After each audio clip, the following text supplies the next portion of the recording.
আল্লাহর নামে শপথ করে বলছি, লক্ষ লক্ষ মুসলমানের রক্ত অর্জিত আমার সবুজ লাল পতাকার দিকে কেউ তাকাতে পারবে না। যদি তাকায় চোখ উপড়ে নেব ইনশাআল্লাহ। বাংলার ভূখণ্ডে খনিজ সম্পদে হাত দিতে পারবে না। যদি হাত দেয় সে কালো হাতকে ভেঙে চুরমার করে দেওয়া হবে। আমার ভূখণ্ডের 1 ইঞ্চি মাটিতে কেউ আসলে বঙ্গোপসাগরে তাদের সলিল সমাধি হবেই হবে। ঠান্ডা পানি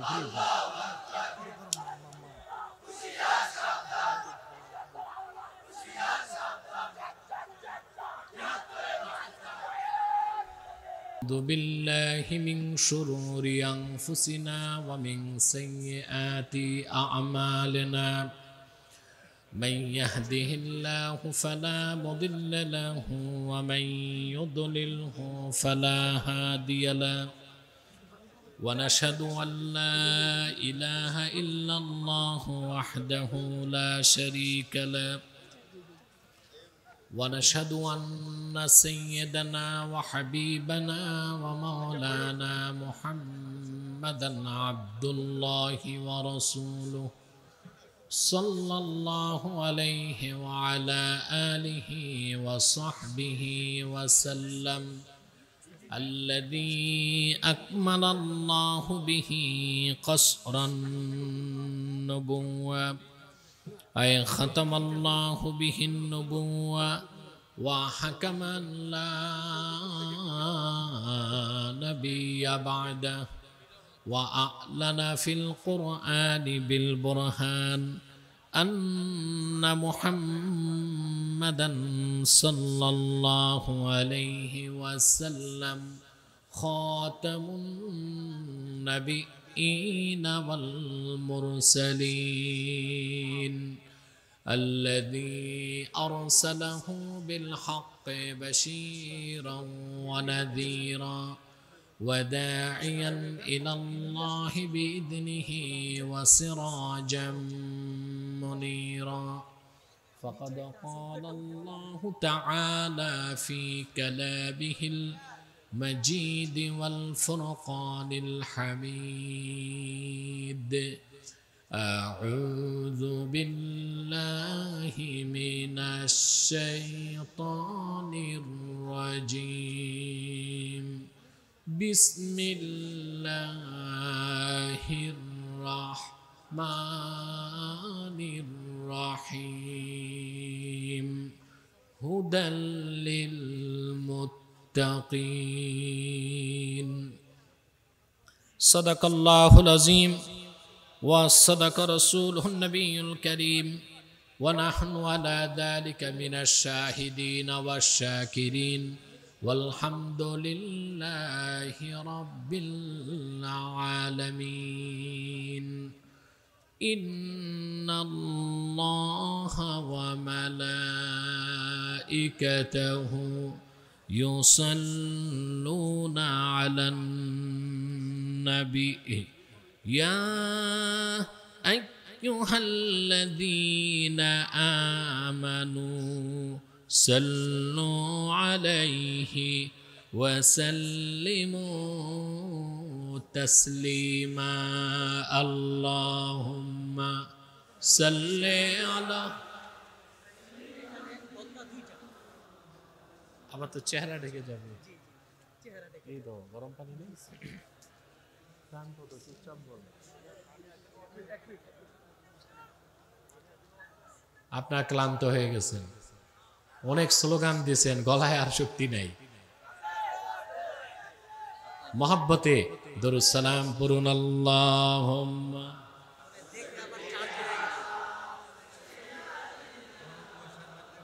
মাওলানা মুহাম্মদ ওয়া আলা আলি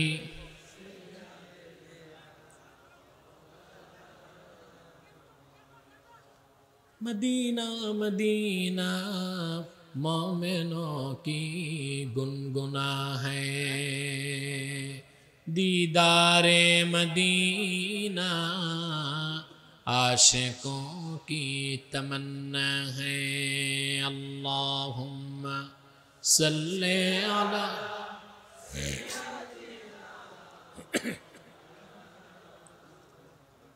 وعلى آل سيدنا مولانا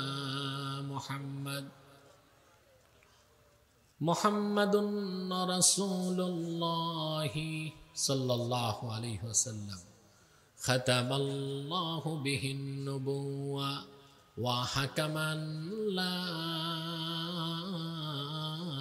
نبي بعده بلغ العلا بكماله حسنت جميع خصاله صلوا عليه وآله পেকুয়া সমাজ উন্নয়ন পরিষদের উদ্যোগে আয়োজিত পঞ্চম বার্ষিক তাফসীরুল কোরআন মাহফিলের সম্মানিত সভাপতি আলহাজ মাওলানা শহীদুল্লাহ সাহাব বারাকাল্লাহু ফি উমরি, হাজারাত উলামায়ে কেরাম, তুলাবায়ে এজাম, বিভিন্ন প্রান্ত থেকে আগত ও চরম ধৈর্যের পরীক্ষায় উত্তীর্ণ আমার মুসলমান ভাই ও বন্ধুগণ, সকলকে অন্তরের অন্তঃস্থল থেকে জ্ঞাপন করছি মোবারক। সবটুকুন শুকরিয়া আল্লাহ সুবহানাহু ওয়া তাআলার জন্য, যিনি আজকের এই বরকতপূর্ণ মাহফিলে আমাদেরকে আসার বসার তৌফিক দয়া করে ভিক্ষা দান করেছেন। সেজন্য আসুন আমরা সকলে একবার অবনত চিত্তে হৃদয়ের আবেগ অনুভূতি উজাড় করে সমবেত কণ্ঠে বলি আলহামদুলিল্লাহ।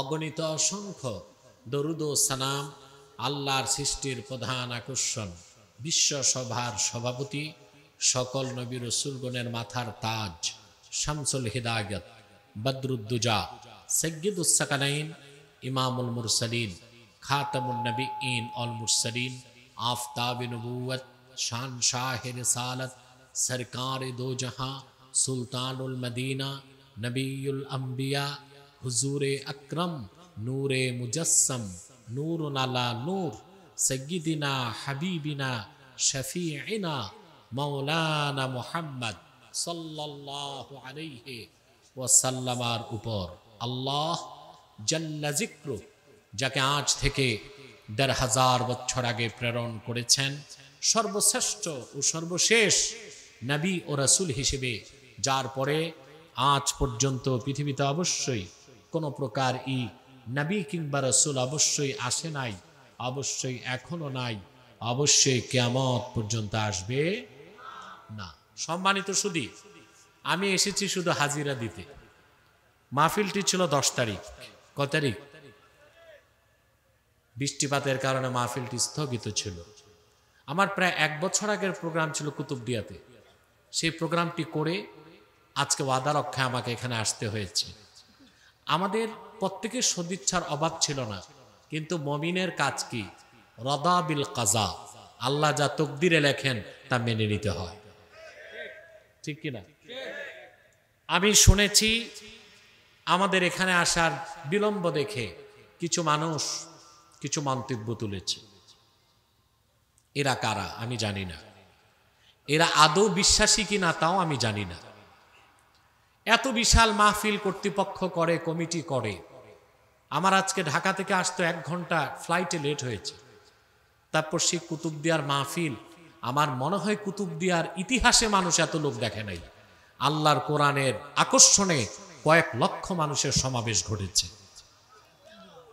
আমাকে পুলিশের এসআই বলেছে, কুতুবদিয়ার এসআই নিয়ামতুল্লাহ সাহেব, ওনার নামও নিয়ামতুল্লাহ, যে কুতুবদিয়ায় ভোট আছে ৮০,০০০, এখানে লোক এসেছে কয়েক লক্ষ। এই লোক কোত্থেকে এসেছে? এত লক্ষ লক্ষ মানুষের সমাবেশে আমি বক্তব্য রেখেছি মাত্র ৪৫ মিনিট, শুধু আপনাদের এই প্রোগ্রামটি ধরার জন্য। রাত হয়ে গেছে, আপনারা ধৈর্য হারিয়ে ফেলেছেন। সমাপনী এখন রয়েছে দোয়া। আমি জানি শুধু দোয়া করলে মানবেন না, একটু দাওয়া লাগবে, কিন্তু তা হবে খুব সংক্ষেপে, যেন আমাদের ধৈর্যের বাঁধ ভেঙে না যায়। বলেন আল্লাহুম্মা আমিন। জীবনে অনেক জায়গায় অনেক সময় নষ্ট করেছেন আপনারা। মিছিলে, মিটিংয়ে, সমাবেশে রাত পার করেছেন। এয়ারপোর্টে যে ফ্লাইটের জন্যে রাত জেগেছেন, মাথার নিচে ইট দিয়ে ঘুমাইছেন, ঠিক কিনা? আর আল্লাহর কোরআনের এই বেহেশতের বাগানে বসেছেন, এত ঘন্টা গণেন কেন? এখানে বসে আছেন, প্রতি শ্বাসে 10টি নেকি হচ্ছে। সুবহানাল্লাহ বলতে কষ্ট হয়। আর একটু জোরে, আরো জোরে। এই যে এসেছেন, বসতে পেরেছেন, এতে আপনারা খুশি না বেজার? জোরে বলেন। আমি জানি না যারা দাঁড়িয়ে আছে ওরা খুশি না বেজার। তবে আমাদের প্রোগ্রামগুলোতে অনেক সময় হিন্দু, বৌদ্ধ বা অমুসলিমরাও আসে, তারা বসতে লজ্জা পায়, দাঁড়িয়েই থাকে, আমরাও তাদের বসতে বলি না। ওই রকম অমুসলিম ছাড়া মুসলিম ভাই যারা আছেন, আল্লাহর রাস্তে বসেন।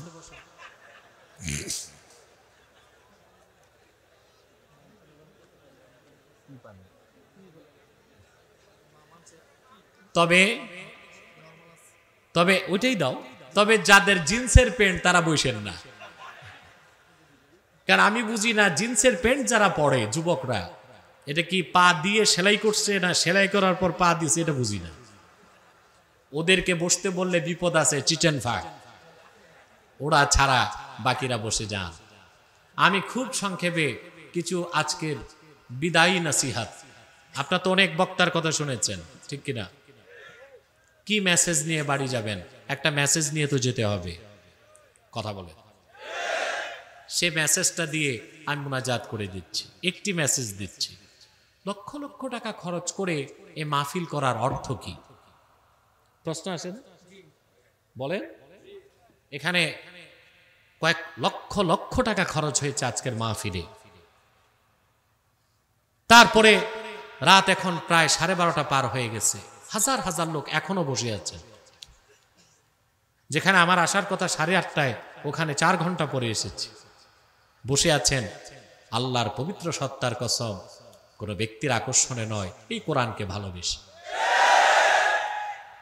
আজ বাংলাদেশে 17,46,00,000 মানুষ, ভোটার আছে 11 কোটি, আর 18 থেকে 35 বছর বয়স এইরকম টকবগে যুবক তরুণ আছে 3 কোটি। কত? আবার বলছি পরিসংখ্যান, বাংলাদেশে মানুষ আছে 17,46,00,000। উঠে তো, আর ভোটার আছে কত? একটু জোরে বলেন। আর একদম টকবগে তরুণ 3 কোটি, যাদের বয়স 18 থেকে 35। অবাক হবেন যে যারা সমাজবিজ্ঞানী তাদের মতে এই 3 কোটি যুবকের মধ্যে যারা মুসলিম তারা প্রত্যেকেই কোরআনমুখী হয়ে যাচ্ছে। সুবহানাল্লাহ। এতে প্রতিক্রিয়াশীল বুদ্ধিজীবী নামের বুদ্ধি প্রতিবন্ধীদের মাথায় প্রেসার উঠেছে। তারা এখন বলতেছে মাহফিল করে আমরা নাকি ধর্মান্ধ বানাই। বলছে না এক নেতা? আরে বলছে কিনা বলেন, যে আলেমরা মাহফিল করে মানুষকে ধর্মান্ধ বানায়। তার দুঃখ, আউল ফাউল বাউলদের দিন শেষ, এখন আর পালা গান হয় না, কনসার্ট হয় না। সাউন্ড ঠিক করো মাইকম্যান, এটাকে সেটেল করো সাউন্ড। এটা বাড়ে কমে কেন? একরকম রাখো, আওয়াজ ডবল হবে না, ইকো থাকবে না, ডিলে বা রিভার্ব থাকতে পারে, ইকো থাকবে না। এখন আউল বাউল ফাউলদের যে দিন শেষ, এটা বুঝতেছেন? কথা বল। পালাগান, সার্কাস, নাটক বাংলাদেশে কমতেছে, কোরআনের মাহফিল বাড়তেছে। ওরা একটা জিনিস বুঝতে পারছে না, বুদ্ধিজীবীরা বুঝতে পারে না, আউল বাউল ফাউলদের দিন শেষ, কোরআন পন্থীদের বাংলাদেশ। এটা তাদের বুঝতে হবে। মানুষের ইনার ভয়েস বুঝেন? হৃদয়ের গভীরে সুপ্ত আওয়াজ। এদেশের কোটি কোটি যুবক আল্লাহর কোরআনকে নিয়ে বাঁচতে চায়, কোরআনকে বুকে ধারণ করে মরতে চায়, কোরআনকে সিনায় নিয়ে আল্লাহর কাছে উপস্থিত হতে চায়। এই ইনার ভয়েস আমার দেশের যুব সমাজের হৃদয়ের গভীরের সুপ্ত আওয়াজ যারা বুঝতে ব্যর্থ হবে, সে নেতা হোক, নেত্রী হোক, বুদ্ধিজীবী হোক, বাংলাদেশে থাকার অধিকার তার না।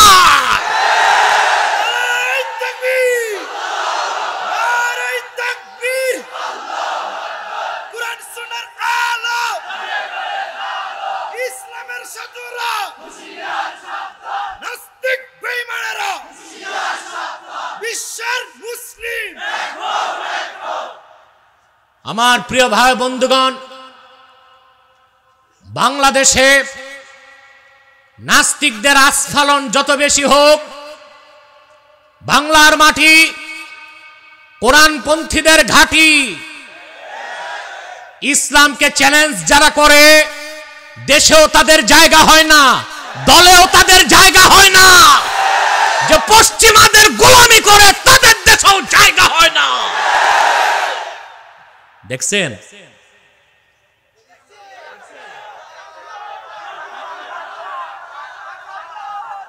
জি, খুব ভালো করে বুঝছেন।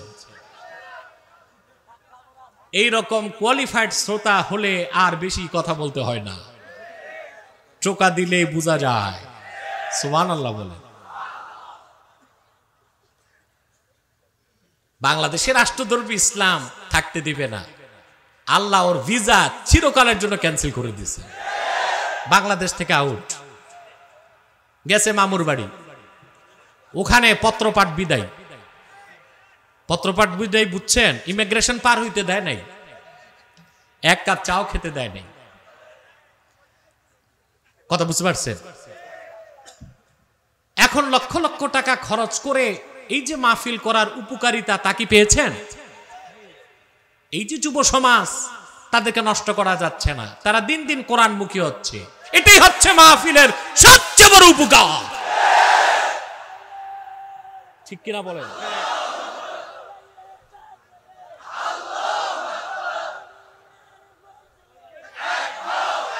সেজন্য আমি এই হাজার হাজার জনতার পক্ষ থেকে বাংলাদেশের অভিভাবক ও নীতি নির্ধারকদেরকে অনুরোধ করছি, অমিক্রণের অজুহাতে বাংলাদেশে মাহফিল বন্ধ করবেন না। যত মাহফিল বাড়বে, করোনার গজব থেকে বাংলাদেশ বেঁচে যাবে। মসজিদগুলো খোলা রাখুন, মাদ্রাসা খুলে দেন, মাহফিলের অনুমতি দিয়ে দেন, সিনেমা হলগুলো বন্ধ করে দেন, নাইট ক্লাব বন্ধ করে দাও, স্টেডিয়ামে খেলা বন্ধ করে দাও, শপিং মল বন্ধ করে দাও। মাদ্রাসা খোলা থাকবে, মসজিদে আযান হবে, মাহফিলে কোরআনের তাফসীর হবে। খোদার কসম, বাংলাদেশে অমিক্রণ আঘাত করতে পারবে না ইনশাআল্লাহ। ঠিক কিনা বলে? অতএব আল্লাহর কোরআনের মাহফিলের উপকারিতা আর কত বুঝাবো? মাহফিল আছে, দেশ বেঁচে আছে। যতদিন মাহফিল থাকবে, দেশও ঠিক থাকবে ইনশাআল্লাহ। বলে এ কোরআন হুদাল্লিল মুত্তাকিন, আল্লাহ বলেছেন। যে আয়াত দিয়ে শুরু করলাম, ঠিক কিনা? এখন আপনারা যারা ওয়াজ শুনতে আসেন, সবাই কেন হেদায়েত পান না? আমি দ্বিতীয় পর্বে চলে আসলাম। সবাই কি হেদায়েত পান? দেখেন, আপনার এখানে হাজার হাজার লোক আছেন, এর মধ্যে অনেকে আজকের ফজর নামাজ পড়েন নাই, ঠিক কিনা? আজকে জোহর পড়ে নাই, এমন আছে আসরও পড়ে নাই, মাগরিবও পড়ে নাই, এশাও পড়ে নাই, নিয়ত পোক্ত কালকে ফজরও পড়বে না, কিন্তু ওয়াজ শুনবে সারা রাত। আছে কিনা? তার মানে ওয়াজ শুনতেছেন, হেদায়েত হচ্ছে না কেন? প্রশ্ন আছে কিনা? এটার জবাব তো নিতে হবে। কথা বলেন আমার ভাইয়েরা। সেই জবাবটি দেবার জন্যে সূরা বাকারার শুরু থেকে একটি অংশ পড়লাম। আল্লাহ তাআলা বলেন, হুদাল লিল মুত্তাকিন। এ কোরআন মুত্তাকিগণের জন্য পথ প্রদর্শক। এখানে যে হুদা শব্দ এসেছে, এটা ইসমুল মাসদার, ইউফিদু মানা ইসমিল ফাইল। এটা ইসমে ফাইলের অর্থ দিবে। কিসের অর্থ? হুদাল লিল মুত্তাকিন, আয় হাদিন লিল মুত্তাকিন। কোরআন হচ্ছে পৃথিবীর সকল মুত্তাকিদের জন্য পথ প্রদর্শক। বলেন সুবহান। এখন প্রশ্ন আসে, তাহলে যারা বাকি মুসলমান মুত্তাকি হইতে পারে নাই তাদের জন্য কি পথ প্রদর্শক নয়? কথা বলেন। প্রশ্ন আসে? তার জবাবে আল্লাহ রাব্বুল আলামিন বলেন, وَنَزَّلْنَا عَلَيْكَ الْكِتَابَ تِبْيَانًا لِكُلِّ شَيْءٍ وَهُدًى وَرَحْمَةً وَبُشْرَى لِلْمُسْلِمِينَ।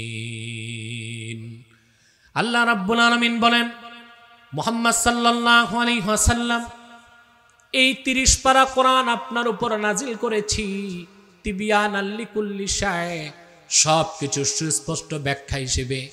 যেখানে আকাশের উপরের কথা আছে, তার নিচের কথা আছে, জমিনের উপরের কথা আছে, জলের কথা, স্থলের কথা, ধুলোকের কথা, ভুলোকের কথা, মহাশূন্যের কথা, দূর অন্তরিক্ষের কথা, বিজ্ঞানের কথা, দর্শনের কথা, বিজ্ঞানের যত শাখা আছে, কি ফিজিক্স, কি কেমিস্ট্রি, কি জুলজি, কি বোটানি, কি কসমোলজি, পৃথিবীতে কল্যাণের জন্য যত নীতি আছে, কি রাজনীতি, অর্থনীতি, পররাষ্ট্রনীতি, সমরনীতি, সব কথা আমি আল্লাহ পাকে কোরআনে পুঙ্খানুপুঙ্খভাবে সূক্ষ্মভাবে বয়ান করেছি। এখানে সব কথা আছে। বলেন সুবহানাল্লাহ।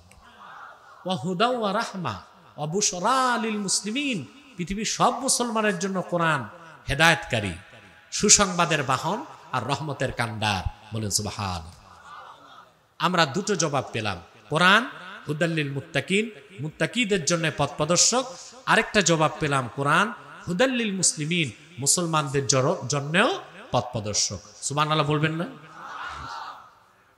3 প্রশ্ন, তাহলে যারা মুসলমানই হয় নাই, কাফের মুশরিক বেঈমান, তাদের কি কোরআন পথ প্রদর্শন করবে না? প্রশ্ন আসে? বলেন না জোরে। আমি খুব ক্লান্ত। আমি যতক্ষণই কুতুবদিয়া ঢাকা থেকে এসে সফর করে বসলাম, সিঙ্গাপুর 8 বার যেতে আসতে পারতাম। ঠিক কিনা? আমাদের দেশের একটা উন্নয়ন হয়েছে, বোঝা যাচ্ছে এখন। তো যে কথা, ক্লান্ত, খুব ক্লান্ত আমি, আমাকে আপনাকে বেকআপ দিতে হবে আর 10-15 মিনিট, তারপর ইনশাল্লাহ বিদায়। কথা বুঝতেছেন? প্রিয় ভাই বন্ধুগণ, প্রশ্ন আসে, যারা মুসলমান হয় নাই, কোরআন কারীম কি তাদের জন্য পথ প্রদর্শক নয়? প্রশ্ন আসে ভাই, জোরে বলেন না একটু। আসে?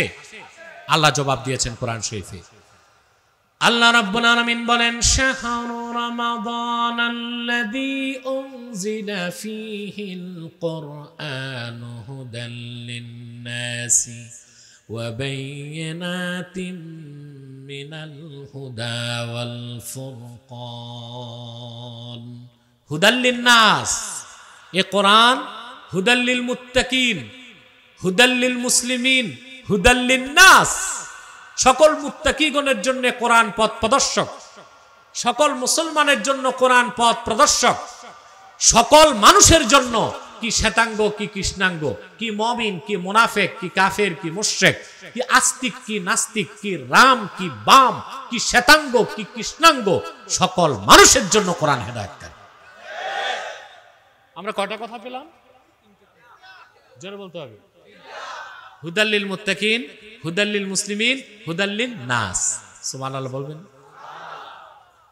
আপনি বলতে পারেন, আশ্চর্য হবেন মুসলমান, কোরআন কারীম সব মানুষের জন্য হেদায়েতকারী, তবে অমুসলিম যারা, তারা কোরআন থেকে উপকার নেয় পার্থিব, আর মুমিন উপকার নেয় পার্থিব এবং পরজাগতিক। সুবহানাল্লাহ বলো। পার্থিব এবং পরজাগতিক। কাফের মুশরিকরা কি কোরআন হাদিসের উপকার নেয় না? কথা বলেন। আমি দুটো দৃষ্টান্ত দেই, কথা বলেন। দিব? এক, প্রথম দৃষ্টান্ত দেখেন, মার্কিন যুক্তরাষ্ট্রে যে গণতন্ত্র চলছে, তার বয়স প্রায় 250 বছর পার হয়েছে, প্রায় 223-24 বছর পার হয়ে গেছে। বুঝলেন? যুক্তরাষ্ট্রে গণতন্ত্র। যুক্তরাষ্ট্র কিন্তু সারা পৃথিবীতে গণতন্ত্র ফেরি করে বেছে, এটা জানেন আপনারা? আর তাদের দেশে বর্তমান যে প্রেসিডেন্ট জো বাইডেন, সে হচ্ছে 45তম। কততম? অবাক হবেন মুসলমান, প্রায় 250 বছরের গণতান্ত্রিক ইতিহাসের দেশ যুক্তরাষ্ট্রে 44 জন প্রেসিডেন্ট বিদায় নিল, একজন মহিলাকে তারা রাষ্ট্রপ্রধান বানায় না, সব পুরুষ। সব কি? কেন? কখনো চিন্তা করছেন? আমার দেশের বুদ্ধিজীবী যেগুলো আছে এগুলোর মাথায় তো কিচ্ছু নাই, দেখছেন না? মাথার উপরে কিচ্ছু নাই, সাফা চাট। সিটি স্ক্যান করলে দেখবেন মাথার ভিতরও কিছু নাই। এগুলো চিন্তা করে না, এগুলো শুধু যুক্তরাষ্ট্রের গোলামি করে, পশ্চিমাদের গোলামি করে। বাংলাদেশে নারী পুরুষ সমান অধিকারের স্লোগান তুলে শিখায় কারা? পশ্চিমারা। এগুলো আমেরিকা শিখায় ওদেরকে, বুঝলেন? এইসব বাংলাদেশে যুক্তরাষ্ট্র আশা করি কোনোদিন সামরিক আগ্রাসন চালাতে পারবে না ইনশাআল্লাহ। 14 কোটি মুসলমানের বাংলাদেশে মুসলমান যদি ইমানের অস্ত্র বুকে ধারণ করে ঐক্যবদ্ধ হতে পারে, আল্লাহর নামে শপথ করে বলছি, লক্ষ লক্ষ মুসলমানের রক্ত অর্জিত আমার সবুজ লাল পতাকার দিকে কেউ তাকাতে পারবে না। যদি তাকায় চোখ উপড়ে নেব ইনশাআল্লাহ। বাংলার ভূখণ্ডে খনিজ সম্পদে হাত দিতে পারবে না। যদি হাত দেয় সে কালো হাতকে ভেঙে চুরমার করে দেওয়া হবে। আমার ভূখণ্ডের 1 ইঞ্চি মাটিতে কেউ আসলে বঙ্গোপসাগরে তাদের সলিল সমাধি হবেই হবে। ঠান্ডা পানি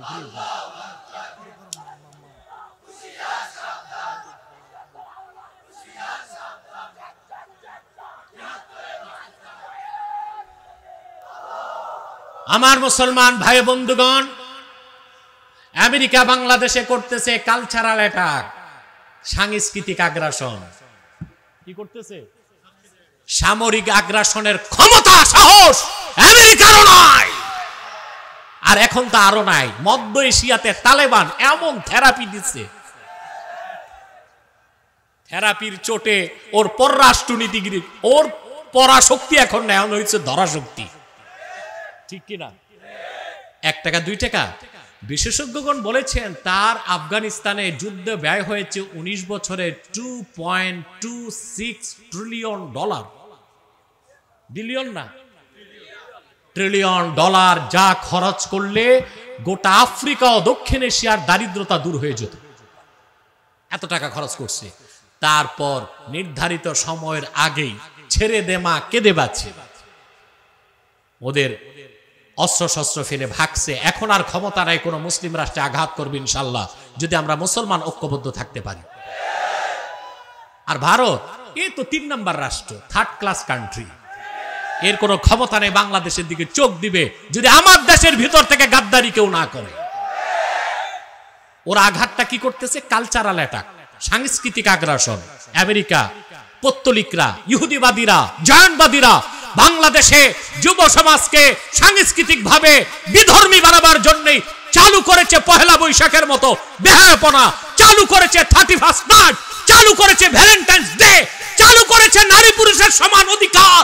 যুবকরা আল্লাহর কোরআনকে বুকে ধরে দাঁড়িয়ে যাও, অপসংস্কৃতির মোকাবেলা করার জন্য প্রস্তুতি নিতে হবে।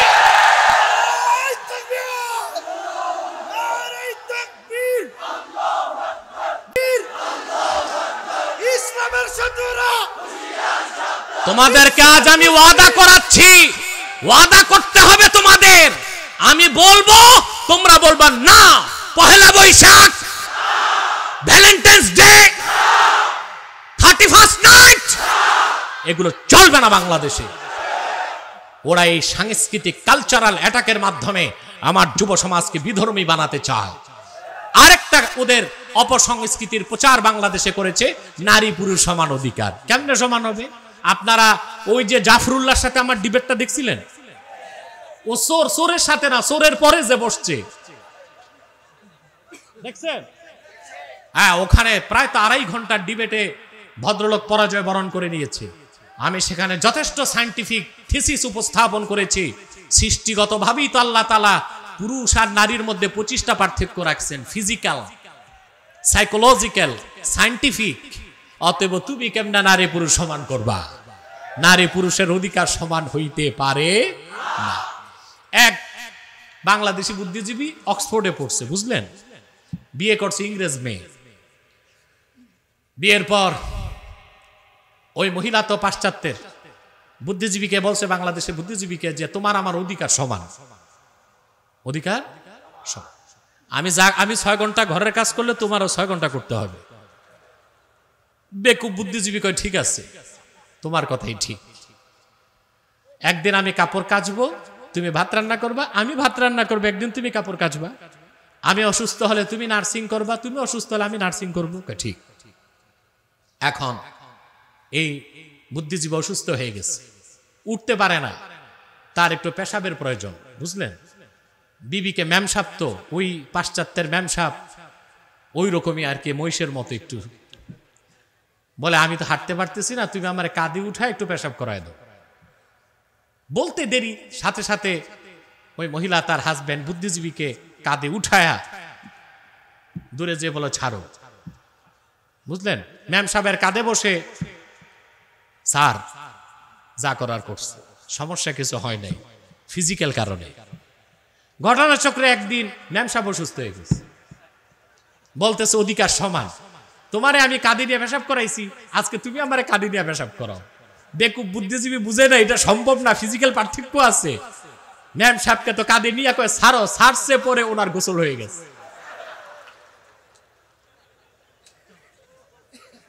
বাংলাদেশে যারা নারী পুরুষের সমান অধিকার চায়, ওরা এইরকম সমান অধিকার চায়। ইসলাম নারীকে ন্যায্য অধিকার দিয়েছে, পুরুষকে ন্যায্য অধিকার দিয়েছে। আসুন ফিরে যায় মার্কিন যুক্তরাষ্ট্রের প্রসঙ্গে। 224 বছর, 22 বছর, প্রায় 250 বছর পার হয়ে গেল, 40 জনের উপর প্রেসিডেন্টকে ক্ষমতায় বসালো, একজন নারীকে রাষ্ট্র ক্ষমতায় বসায় নাই। আর ওরাই কেনা নারী পুরুষের সমান অধিকারের ধোঁয়া তুলে। কেন বসায় নাই? তার কারণ হচ্ছে যুক্তরাষ্ট্রের যারা পলিসি মেকার, যুক্তরাষ্ট্রের যারা থিঙ্ক ট্যাঙ্ক, যুক্তরাষ্ট্রের যারা অভিভাবক এবং নীতি নির্ধারক, ওরা জানে কোরআন হাদিস মহাসত্য। আল্লাহর হাবিবদার 1000 বছর আগে বলেছেন, আবু দাউদ শরীফের হাদিস, যে জাতি লা ইউফলিহা কওমুন ওয়াল্লাহু আলাইহিম ইমরা, যে জাতি তাদের নেতৃত্বে কোনো মহিলাকে বসায়, সেই জাতি কোনোদিন সফলতা লাভ করবে না। যে জাতি তাদের নেতৃত্বে কোনো নারীকে বসালো, কাকে? নারীকে, সেই জাতি কোনোদিন সফলতা লাভ করতে পারবে না। এই সফলতা ধরে রাখার জন্যই তারা নারী নেতৃত্বকে গ্রহণ করে নাই। বেদিন হয়েও আল্লাহ রসুলের হাদিস, 1500 বছর আগে আল্লাহ রসুল সাল্লাল্লাহু আলাইহি ওয়াসাল্লাম যে কথা বলেছেন, সেটাকে তারা রাজনৈতিকভাবে মেনে চলছে। বলেন সুবহান। কোরআন হাদিসের উপকার নেয় কিনা বেদিন? কথা বলে না। নিচ্ছে? নিচ্ছে, ঠিক কিনা বলেন? আসেন, বিয়ে, আমরা বিয়ে করি, অমুসলিমরা কি বিয়ে করে না? কেন করে? প্রশ্ন আসে না? বলবেন ওদের ধর্ম তো বিয়ে আছে না। ওদের ধর্মে যে বিয়ে আছে, ওই বিয়ে করতে গেলে ফাঁসি দিতে হবে। কিরকম? আমি একটা উদাহরণ দিচ্ছি। হিন্দু ধর্মে ধর্মগ্রন্থে এসেছে যে তাদের অনেক দেবতা, 2000, 3000 এক দেবতার নাম এসছে, 16,000-এর উপর বিয়ে করছে। কত? এখন হিন্দু ধর্মের লোক যদি তাদের দেবদেবীদের আদর্শ মানতে যায়, এক একজন হিন্দুকে কমসে কম কয়েক হাজার করে বউ রাখতে হবে। এটা কি সম্ভব? বৌদ্ধ, তাদের যে ব্যক্তি ছিল ধর্ম প্রণেতা, বুঝলেন, গৌতম বুদ্ধ, তার ব্যাপারে এসেছে বিয়ে করেছিল সে ভাসর রাতের আগেই পাগল ছাগল হয়ে জঙ্গলে চলে গেছে। তাহলে বৌদ্ধ ধর্মের আদর্শ মেনে বিয়ে করতে গেলে বিয়ে করা যাবে, ভাসর রাত করা যাবে। খ্রিস্টান, তারা যদি বিয়ে করতে যায় ঈসা নবীর দর্শন মেনে, জীবনে ওদের কপালে বিয়ে নাই, কারণ ওদের মতে ঈসা আলাইহিস সালাম বিয়েই করেন নাই। এটা আমাদের মতো তিনি বিয়ে করেন নাই, বিয়ে ছাড়াই আকাশে উঠছেন, আবার আকাশ থেকে নামবেন, তখন বিয়ে করবেন। তাহলে ধর্মের আদর্শ মানতে গেলে বিয়ের সুযোগ নাই। ইহুদি ধর্ম, ইহুদি ধর্ম যারা মানে, ওরা নবী মানে মুসাকে, তিনি বিয়ে করছিলেন 4টা। কয়টা? উনি বিয়ে করেছিলেন শোয়েব আলাইহিস সালামের মেয়ে মাদায়েনে। বিয়ের পর তিনি শ্বশুর বাড়িতে 8 বছর ছিলেন। কয় বছর? তো উনি নবী, জামাই নবী, শ্বশুর নবী, সমস্যা হয় নাই। এখন ইহুদিরা যদি মুসা নবীর আদর্শ মেনে বিয়ে করে, তাহলে তাদেরকে ঘর জামাই থাকতে হবে কয় বছর? 8 বছর কমসে কম থাকতে হবে। এটা কি সম্ভব? আমাদের দেশে বলদ আর ঘর জামাই কোনটার দাম বেশি আমি জানি না, ঠিক কিনা? তারপরে ডেভিডকে তারা নবী মানে দাউদ, তার ব্যাপারে এসেছে কোরআন কারিমে তিনি 100 বিয়ে করেছেন। বাইবেলে এসেছে 300টার বেশি বিয়ে করছেন। ওরা যদি কোরআনকে বিশ্বাস নাও করে বাইবেল মেনে, তাদেরকে বিয়ে করতে হয় ডেভিডকে মেনে কমসে কম 300টা করে। কয়টা? ওদের ধর্ম মানলে বিয়েই নাই, ওরা বিয়ে করতেছে আমাদের ইসলামের অনুসরণে। আল্লাহর হাবিব বলেছেন, আন-নিকাহু মিন সুন্নতি ফামান রাগিবা আন সুন্নতি ফালাইসা মিন্নি। বিয়ে আমার সুন্নত, যে পারতপক্ষে আমার সুন্নত থেকে মুখ ফিরালো সে আমার উম্মত নয়। আমি যা বুঝাতে চাইলাম, কাফের মুশরিকরাও, বেদিন বেঈমান যারা ইসলাম গ্রহণ করে নাও, তারাও ইসলাম থেকে উপকার নেয়, ঠিক কিনা বলে? তো কোরআন হুদাল্লিন নাস, পৃথিবীর সব মানুষের জন্য হেদায়েতকারী। যারা এই কোরআনের হেদায়েত মানবে তারা মুসলমান হয়ে যাবে, তখন তারা ডবল উপকার পাবে, হেদায়েতও পাবে, রহমতও পাবে। কারণ সব মানুষের জন্য কোরআন হেদায়েতকারী, আর মুসলমানের জন্য হেদায়েতকারী এবং রহমত। বলেন সুবহানাল্লাহ। সমস্ত বেদিন বেঈমান আল্লাহর কোরআন থেকে যতটুকু উপকার পাবে তার চেয়ে বেশি উপকার পাবে মুসলমান। আর সর্বোচ্চ উপকারে যারা ধন্য হবে তারা মুত্তাকি। সেজন্য আল্লাহ বলেছেন হুদাল্লিল মুত্তাকিন। এখন বলেন, আপনারা কি শুধু মানুষ থাকতে চান, না শ্রেষ্ঠ মানুষ মুসলিম হতে চান? শুধু মুসলিম হতে চান, না সর্বশ্রেষ্ঠ মুসলিম মুমিন মুত্তাকি হতে চান? যদি মুত্তাকি হতে পারেন, এই মাহফিল করে কোরআন থেকে 16 আনা উপকার নিতে পারবেন। মুত্তাকি হবেন। মুত্তাকি কিভাবে হবেন? তাকওয়া থাকতে হয় মুত্তাকি হতে। সে তাকওয়া কি? যে লম্বা দাড়ি, লম্বা টুপি, জুব্বা কুর্তা, এই তো নাকি? এটা লেবাসুত তাকওয়া। এটা কি লেবাসুত তাকওয়া? এটা ইউনিফর্ম। এটা কি ইউনিফর্ম? তা এখন আপনি স্কুলে ভর্তি হন না, ইউনিফর্ম লাগাইছেন, আপনি কি ছাত্র হবেন? সেনাবাহিনীতে চাকরি নেন নাই, 3 স্টারের ড্রেস একটা লাগাইছেন, ইউনিফর্ম আছে, চাকরি নাই, পুলিশে ধরলে 14 বছর জেল, ঠিক কিনা? এই দাড়ি, টুপি, জুব্বা, কুর্তা, এটা লেবাসুত তাকওয়া, এটা ইউনিফর্ম। চাকরি হলো তাকওয়া অন্তরে ধারণ করতে হবে।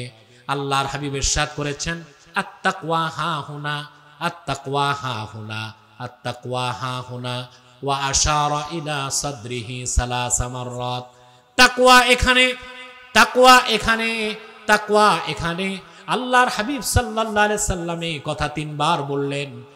আর আল্লাহ রাসূল ওনার নূরের আঙ্গুলে, নূরের সিনার দিকে 3 বার ইশারা করলেন। তার মানে প্রত্যেকটা মানুষের বাম বুকের 2 আঙ্গুল নিচে একটা গোশতের টুকরা আছে যার নাম কলব। ওখানে যখন আল্লাহর ভয় সৃষ্টি হয়ে যায় তার নাম তাকওয়া, আর সেই মহা সাধকের নাম হয়ে যায় মুত্তাকি। যদি মুত্তাকি হতে পারেন, হুদাল্লিল মুত্তাকিন, আল্লাহর কোরআনের পূর্ণ হেদায়েত পেয়ে যাবেন। সাদাকাল্লাহুল আযীম ওয়া সাদাকা রাসূলুহুন নবিয়ুল কারীম ওয়া নাহনু আলা যালিকা মিনাশ শাহিদিন ওয়াশ শাকিরিন ওয়ালহামদুলিল্লাহি রাব্বিল আলামিন। এবার মুনাজাতের দিকে যাচ্ছি, তার আগে একটু হুঁশিয়ারি উচ্চারণ করে দিচ্ছি। সবাই প্রস্তুত হন হুঁশিয়ারিটা গ্রহণ করার জন্য। যারা দাঁড়িয়ে আছেন বসে যান। প্রিয় ভাই বন্ধুগণ, আপনারা এখানে বিভিন্ন দলের লোক আছেন, আছেন কিনা বলেন? জোরে বলতে হবে। এই মিয়া বসেন। মুনাজাতের আগে দাঁড়াবার কি? আউলিয়া কেরাম হয়ে গেছেন নাকি? মুনাজাত লাগে না? গুনাহগার যারা তারা বসেন। প্রিয় ভাই বন্ধুগণ, আপনারা এখানে বিভিন্ন দলের লোক আছেন, আছেন না? বিভিন্ন মাসলাকের লোক আছেন, আছেন না? এখানে আলিয়া মাদ্রাসার লোক আছে, কওমি মাদ্রাসার লোক আছে, বিভিন্ন পীরের মুরিদ আছে, আওয়ামী লীগ, বিএনপি, জাতীয় পার্টি, জামাত, সব দলের লোক আছে, আছে কি না? আপনারা এখানে কোনো দ্বন্দ্ব, সংঘাত, মতভেদ আছে? কেন নাই? দলীয় পরিচয় নাই। এখানে একটাই পরিচয়, আমরা মুসলমান। আমি আপনাদের করজোড়ে অনুরোধ করে যাচ্ছি, ইসলামের সুমহান স্বার্থ রক্ষায়, মুসলমানের মৌলিক দাবি আদায়ে, আর বাংলাদেশের স্বাধীনতা, সার্বভৌমত্ব রক্ষায় সকল পীরের মুরিদ, সকল মাসলাকের অনুসারী, সকল রাজনৈতিক দলের কর্মী, সকল মাদ্রাসার ছাত্রকে ঐক্যবদ্ধ হতেই হবে। কয়টা ইস্যু? তিন, ইসলাম, মুসলমান, বাংলাদেশ। ইসলাম, মুসলমান, বাংলাদেশ। এই সামনে জায়গা দাও। আলহামদুলিল্লাহ, চুনতি শাহ সাহেব রহমতুল্লাহ বড় নাতি আজাদ ভাই এসেছেন। আলহামদুলিল্লাহ বলেন। নাজাদ ভাই আসছে নাকি? আচ্ছা, নাজাদ ভাইও আসছেন, অনেক কষ্ট করে এসেছেন। আপনাদের কিসমত ভালো, আল্লাহর ওলির আওলাদ অনেককেই পেয়েছেন। আলহামদুলিল্লাহ বলেন। কয়টা ইস্যুতে এক হবেন? ইসলাম, মুসলমান, স্বাধীন বাংলাদেশ। পারবেন না? আমি আপনাদের হুঁশিয়ারি উচ্চারণ করে দিচ্ছি, ইসলামের সুমহান স্বার্থের বিরুদ্ধে, মুসলমানদের সমস্ত অধিকারকে, মুসলমানদের অধিকারের বিরুদ্ধে, বাংলাদেশের স্বাধীনতা সার্বভৌমত্বের বিপক্ষে বাংলাদেশে দুইটি অমুসলিম সম্প্রদায় চক্রান্ত করে যাচ্ছে। তাদেরকে নির্মূল করার জন্য সকল দলের মুসলমানকে ঐক্যবদ্ধ হইতে হবে। প্রথম যে মুসলিম সম্প্রদায়টি চক্রান্ত করে যাচ্ছে সেটা হলো কুখ্যাত কাদিয়ানী সম্প্রদায়। নিঃসন্দেহে তারা কাফের এবং অমুসলিম।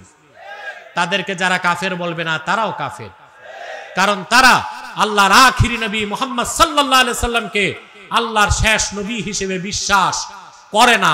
চিল্লায় বলেন নাউজুবিল্লাহ। এই জন্য তারা কি? চিল্লায় বলেন তারা কি? তাদেরকে যারা কাফের বলবে না তারা কি? বাংলাদেশে তারা গভীর চক্রান্ত করে যাচ্ছে। এই যে গাধানি নাম শুনেন না? গাধানি, গাধানি নাম শুনেন না? গাধানি, এই গাধানিকের অধিকাংশই কাদিয়ানি। বুঝতে পারছেন? এদের কাজই হচ্ছে ইসলাম, মুসলমান আর বাংলাদেশের স্বাধীনতার বিরুদ্ধে চক্রান্ত করে ভারতের কাছ থেকে দালালির পয়সা নেওয়া। এই হচ্ছে তাদের কাজ। তো এই কাদিয়ানিরা মুসলিম এবং কাফের। তাদের আকীদা জঘন্য। তারা বিশ্বাস করে যে 1857 সালে কোরআন শরীফ বাজেয়াপ্ত হয়ে গেছে। তারা মনে করে মদ এবং শূকরের গোশত হালাল। তাদের বিশ্বাস ইংরেজদের তাবেদারি করা ফরজ, ইংরেজদের তাবেদারি না করা কুফরি, যারা করবে না তারা মুরতাদ। এই জন্য কাদিয়ানীরা শুধু কাফের না, ইহুদি খ্রিস্টানদের থেকেও জঘন্যতম কাফের। তারা মানুষকে ধোঁকা দিতে মুসলমানদের মতো দাড়ি রাখে, টুপি লাগায়, মুসলমানদের মতো নাম রাখে। তাই বলি কি তারা মুসলমান হবে? আচ্ছা বলেন তো ভাই, যার ইমান নাই কাফের, বেঈমান, সে তো মুসলিম হতে পারে না। সে যদি দাড়ি রাখে তারে মুসলমান বলা যাবে? দাড়ি রাখলে কেউ যদি মুসলমান হতো তো রবীন্দ্রনাথ ঠাকুরের চেয়ে বড় মুসলমান কে হইতো? কাফের মোশরেক টুপি লাগালে মুসলমান হবে? মহাত্মা গান্ধী 2.5 হাত লম্বা টুপি লাগাইতো, সে কি মুসলিম ছিল না অমুসলিম? কাফের যদি মুসলমানের মতো নাম রাখে মুসলিম হবে? এক শয়তান বোতলে পেশাব করে উপরে লেবেল দিছে শরবত, ওটা কি শরবত হবে? তদ্রুপ কাদিয়ানীরা কাফের। আব্দুল আউয়াল, আব্দুস সামাদ, মুবাশশির আলী আর কবির চৌধুরী নাম রাখার দ্বারা তারা মুসলমান হতে পারে না।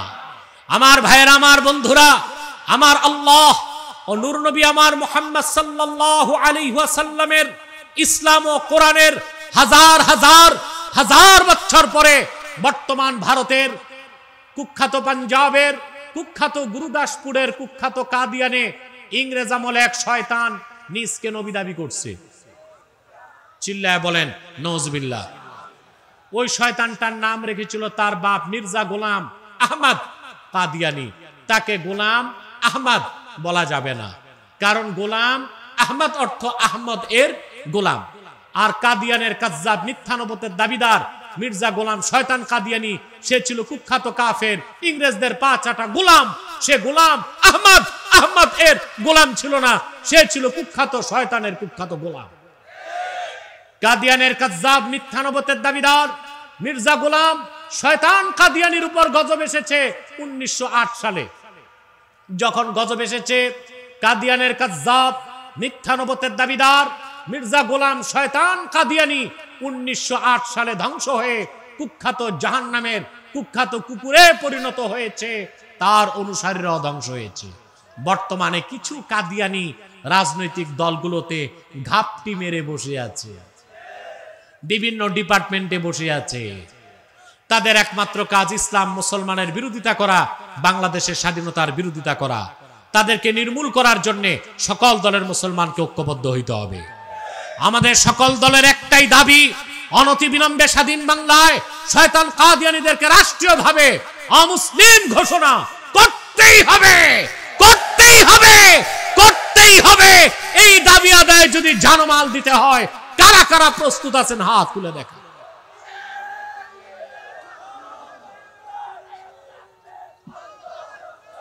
প্রিয় ভাই বন্ধুগণ, এই শয়তানরা নিজেদের নাম পরিবর্তন করে করে মিথ্যা পরিচয় দেয়। কখনো নিজেদের পরিচয় দেয় আহমদী জামাত, কখনো বলে আহমদিয়া জামাত, কখনো বলে আহমদী সম্প্রদায়, কখনো বলে আহমদিয়া সম্প্রদায়, কখনো বলে আহমদী মুসলিম জামাত, কখনো বলে আহমদিয়া মুসলিম জামাত। সাবধান, যত কাদিয়ানি ছিল আছে থাকবে, তারা কেউ আহমদী জামাত নয়, আহমদিয়া জামাত নয়, আহমদী সম্প্রদায় নয়, আহমদিয়া সম্প্রদায় নয়, আহমদী মুসলিম জামাত নয়, আহমদিয়া মুসলিম জামাত নয়। তারা শয়তানি জামাত, কুখ্যাত জাহান্নামের কুখ্যাত কুকুরের দল। আমাদের সকল দলের দাবি একটাই, তাদেরকে রাষ্ট্রীয়ভাবে অমুসলিম ঘোষণা করতেই হবে। তাদের পণ্যদ্রব্য ধরবেন না, কিনবেন না, বেচবেন না, মনে থাকবে। প্রাণ, সিজান, আরএফএল, প্রথম আলো, ডেইলি স্টার, কালের কণ্ঠ, এগুলো তাদের। এগুলো ধরবেন না, কিনবেন না, বেচবেন না, মনে থাকবে। আরেকটি অমুসলিম সম্প্রদায় ইসলাম, মুসলমান ও বাংলাদেশের স্বাধীনতার বিরুদ্ধে কাজ করে যাচ্ছে, তারা হলো ইসাই তরিকা। এটা খ্রিস্টানদের একটা গোপন দল। এদের নাম ইসাই তরিকা ভুক্ত মুসলমান, আসলেই তারা খ্রিস্টান। তারা আপনাদের এই এখানে ডুলা হাজরা, তারপরে টেকনাফ, উখিয়া, এইসব এলাকায় মানুষকে খ্রিস্টান বানাচ্ছে, উপজাতিদের মধ্যে কাজ করছে। বর্তমানে তাদের সংখ্যা বাংলাদেশে 9.5 লক্ষ পার হয়ে গেছে। এই খ্রিস্টানদের প্ল্যান হচ্ছে পার্বত্য চট্টগ্রামকে বিচ্ছিন্ন করে একটি খ্রিস্টান রাষ্ট্র বানাবে। 1 সাগর রক্তের বিনিময়েও তা হতে দেওয়া হবে না। সেজন্য খ্রিস্টান মিশনারির বিরুদ্ধেও আলেমদেরকে জবান খুলে কথা বলতে হবে। রাজি আছেন? বিদায় বেলা আরেকটা বাতিল ফেরকার কথা বলি, এটার নাম হিজবুত তাওহীদ। এটা আরেক বাতিল ফেরকা, এটার থেকেও সাবধান থাকবেন। এইটার টাকা আসে সরাসরি ইসরায়েল থেকে। আল্লাহ তাআলা আমাদেরকে সকল ধরনের ফিতনা থেকে বাঁচাক, বলুন আল্লাহুম্মা আমিন। আমি এখন মুনাজাত করছি। আমি এই কমিটির জন্য দোয়া চাই, বিশেষ করে আমার স্নেহের নেয়ামতুল্লাহ নেজামির জন্য দোয়া চাই, যে অক্লান্ত পরিশ্রম করেছে, আর্থিকভাবে এগিয়ে এসেছে, আপনারাও সহযোগিতা করেছেন। কিন্তু মাহফিলটির দায়িত্ব পালন করতে যে অনেক নিন্দুকের নিন্দা, হিংসুকের হিংসা থেকে বরদাস্ত করতে হয়েছে। নেজামিকে বলবো, এগিয়ে যাও, তুমি, তোমার সাথে আল্লাহর রহমত থাকবে। তুমি সমাজ বিপ্লবের কাজ করে যাচ্ছ। নিন্দুকের নিন্দা, হিংসুকের হিংসা পরোয়া করার কোনো দরকার নাই। বিজয় তোমারই আসবে ইনশাআল্লাহ। আল্লাহ কবুল করুক, বলেন আল্লাহুম্মা আমিন, বলেন আল্লাহুম্মা আমিন। এবার আসেন দোয়া করি, 11 বার ইস্তেগফার পড়েন।